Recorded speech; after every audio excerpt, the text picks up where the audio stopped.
पृथ्वीराज चौहान को आखिरी हिंदू सम्राट भी कहा जाता है, जिन्होंने तुर्की मुसलमानों के हमले से उत्तर भारत की रक्षा की।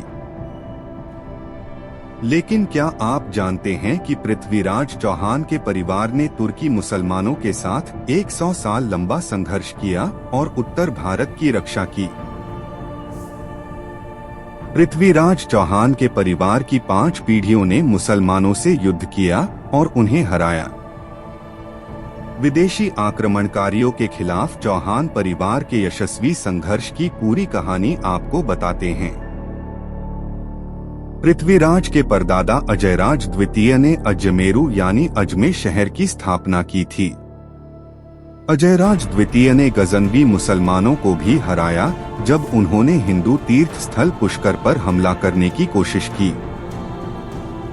12वीं सदी की संस्कृत कविता पृथ्वीराज विजय में बताया गया है कि अजयराज ने नागौर में गर्जना मातंगों यानी गजना मुसलमानों को 3 बार हराया।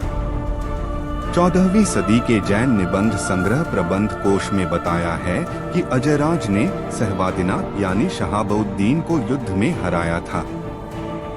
अजयराज के पुत्र और पृथ्वीराज के दादा अर्नोराजा ने 1140 ईस्वी के आसपास बहराम शाह को हराया। 2.5 दिन का झोपड़ा में स्थित अजमेर प्रशस्ति शिलालेख के अनुसार अर्नोराजा ने तुर्कों के खून से अजमेर को सुशोभित किया। पृथ्वीराज विजय में बताया है कि गजनवी आक्रमणकारियों को हराने के बाद कई मुस्लिम मौतों की अशुद्धता से पृथ्वी को शुद्ध करने के लिए अर्नोराजा ने एक झील का निर्माण कराया, जिसे अब अनासागर झील कहा जाता है। पृथ्वीराज के चाचा विग्रहराज ने भी तुर्की मुसलमानों को हराया। दिल्ली शिवालिक स्तंभ शिलालेख में लिखा है कि उन्होंने म्लेच्छों यानी विदेशी मुसलमानों को नष्ट कर दिया और एक बार फिर से आर्यव्रत को केवल आर्यों की भूमि बनाया। प्रबंध कोश में विग्रहराज को मुसलमानों का विजेता के रूप में वर्णित किया है। विग्रहराज द्वारा लिखित नाटक ललिता विग्रहराज गजनवी राजा खुसरो शाह के खिलाफ उनकी युद्ध की तैयारियों के बारे में बताता है। पृथ्वीराज द्वितीय ने भी मुसलमानों को हराया।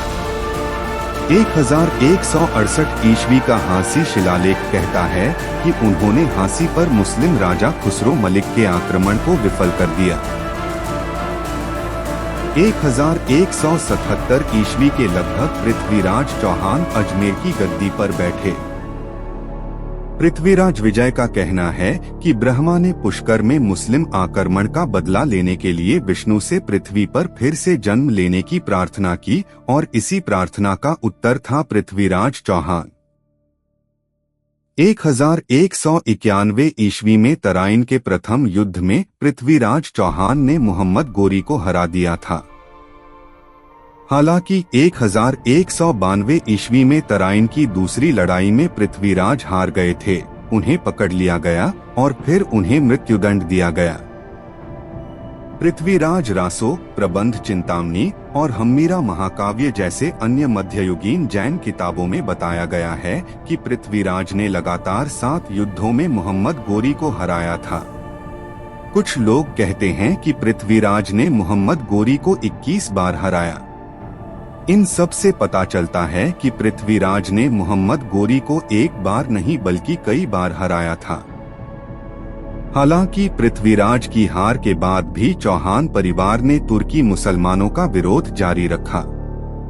पृथ्वीराज चौहान के छोटे भाई हरिराजा ने दिल्ली सल्तनत के खिलाफ विद्रोह किया और अजमेर पर फिर से कब्जा कर लिया। हालांकि कुतुबुद्दीन ऐबक ने हरिराजा को हरा दिया और 1194 ईस्वी में उसकी हत्या कर दी। इसके बाद भी पृथ्वीराज परिवार के वंशजों ने रणथंभोर से शासन जारी रखा। 1303 ईस्वी में अलाउद्दीन खिलजी ने एक बार फिर उन पर हमला किया और इस तरह से विदेशी आक्रमणकारियों के खिलाफ चौहान वंश के 200 वर्षों के गौरवशाली संघर्ष का अंत हुआ।